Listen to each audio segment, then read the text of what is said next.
Mga kababayan, mga kapatid sa kaharian ng Diyos dito sa lupa na kung saan ako ang pamuno sa buong sanlibutan, naway nakikinig po kayo ngayong araw na ito sa aking mga pangungusap.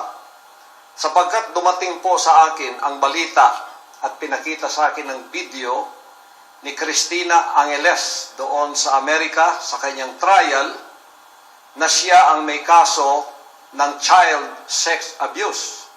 Ngunit sa shocking po na statement nila doon kasama ng kanyang abogado na ako raw ay nagpapatakbo ng isang running child sex ring. Ito po ay napakabigat na akusasyon.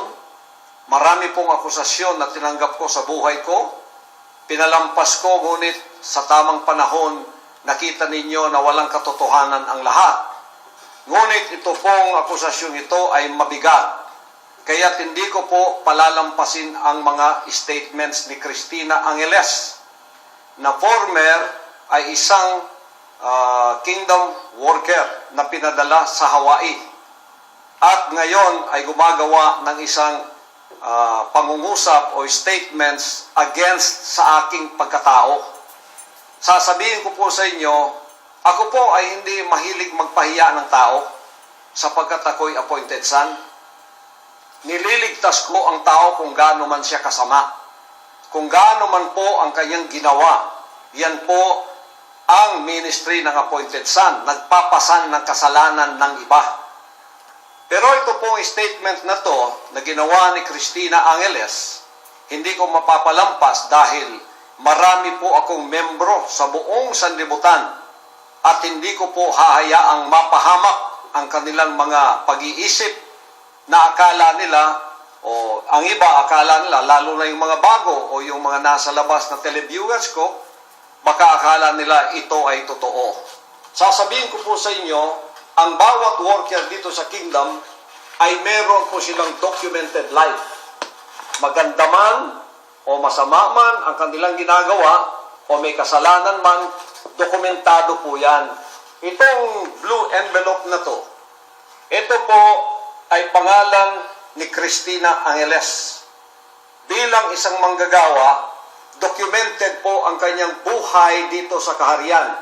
Ito po, ganito kakapal ang documents ng buhay niya dito. Lahat ng ginawa niya rito nakasulat. At ito ay babasahin lahat doon sa korte. Doon ko po i-divulge ito. Pero para malaman ninyo kung ano ang ibang pinaggagawa niya dito, babasahin ko lang po ang ibang statements. Maliit lang. Para malaman po ninyo kung ano sinabi. Sa sulat po niya yan. Confession letter. Ito pong kakapal na ito, karamihan dito puro confession letter. Dahil ang babaeng ito ay may demonyo. Pero yun ang ministry ko, palabasin ang mga demonyong masasama para bumuti ang buhay niya kasama ng lahat ng mga inililigtas kong mga kaluluwa sa buong kaharian. Ito po, sinabi niya rito, mataas-taas ito mga kapatid. Isa lang po ito sa mga confession letter niya. Marami po siyang confession dito. At ito po ang isa sa mga statements niya. Sinabi niya rito, Pastor, sa Bisaya po, tabangi ko nga mahinluan ko karon sa akong espiritu nga dili gayud kabubuton samahan. Ginasurrender nako tanang espiritu sa unod nga nagababag sa akong spiritual growth. Number 1 gyud ang espiritu nako sa pagkatomboy. Wala nako nga na-denounce na nako na pero sa mata ko lang po pala.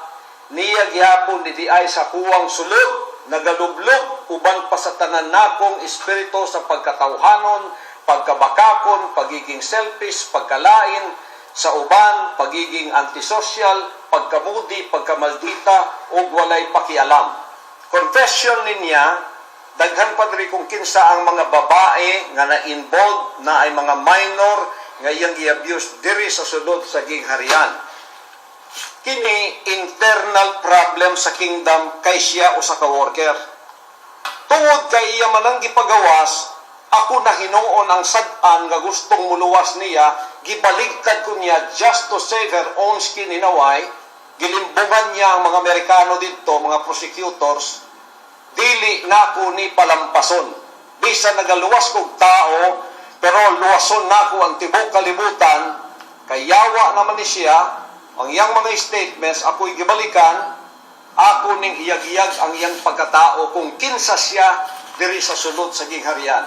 Tanawan ninyo mga kaigsunan, daghan na ang file sa iyang pagkatao diri. Daghan na. Tanan iyan ang handwritings. Confession, tanan niya na.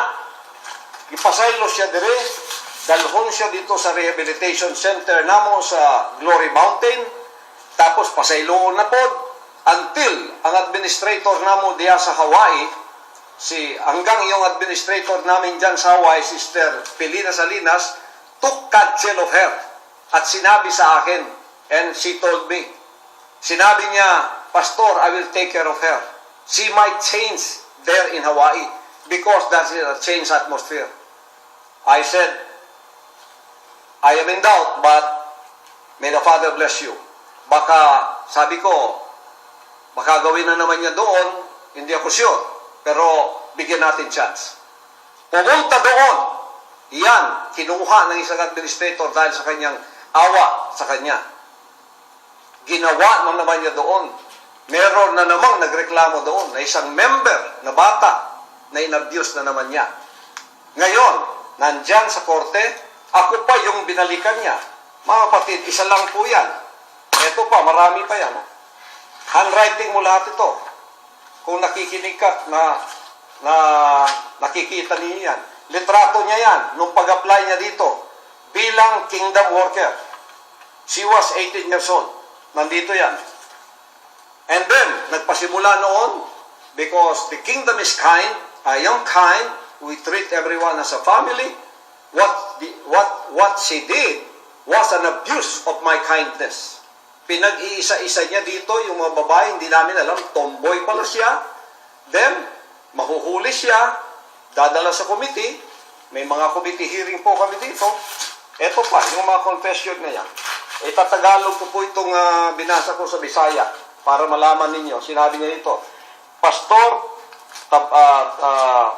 tulungan mo po ako na malinis ako ngayon sa espiritu ko na hindi kalooban ng Ama.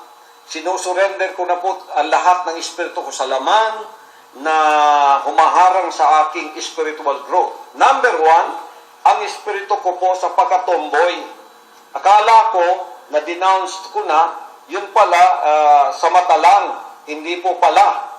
Nandito pa rin yung aking sa loob ko, nandito pa rin ang demonyo ng espiritu ng pagkatauhanon, ewan sa Bisaya,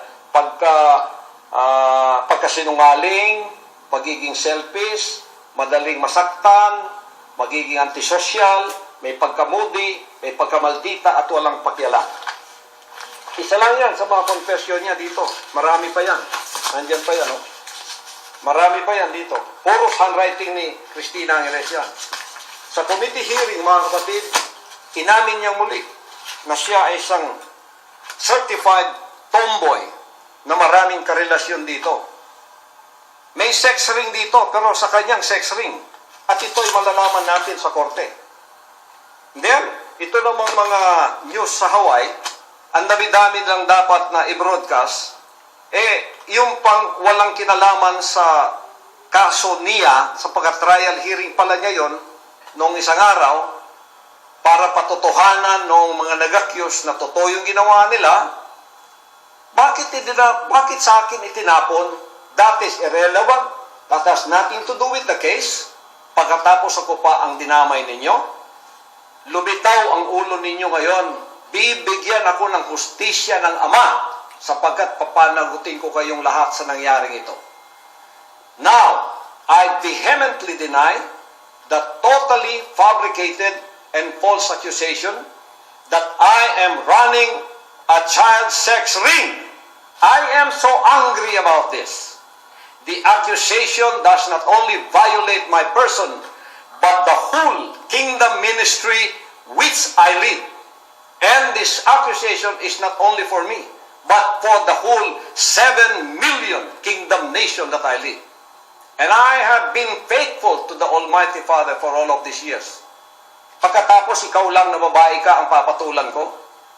Hindi ko nga pinatulan yung Amerikana kong sweetheart dahil sa pagsunod ko sa kalooban ng Ama. Ikaw ba? Tingnan mo yung mukha mo. My friends, my brothers and sisters, don't worry, because I will take appropriate legal action against all of those responsible for this false and damaging accusation. In the coming days, you will know they will all answer for this. You better prove it, because if you cannot, ako appointed sana ko, mapagpatawad ako, pero alang-alang sa 7 million at sa million kong televiewers, I would like to see you in jail. So you will suffer the consequences of your very actions, including all of those that are involved in this. We are also studying a case against the Hawaiian News and against news outlets that are broadcasting this over and over again.